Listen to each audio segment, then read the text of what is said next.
You ask Tiger to solve. This deals with linear equations with one unknown. The final result is z equals 5. Let's solve it step by step. Group all z terms on the left side of the equation. Subtract 3z from both sides. Group like terms. Simplify the arithmetic. Group like terms. Simplify the arithmetic. Group all constants on the right side of the equation. Subtract 6 from both sides.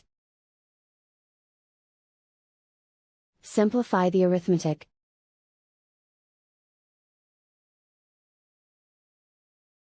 Convert the z into a positive number. Multiply both sides by -1. Remove the ones. Simplify the arithmetic. And so the final result is z equals 5.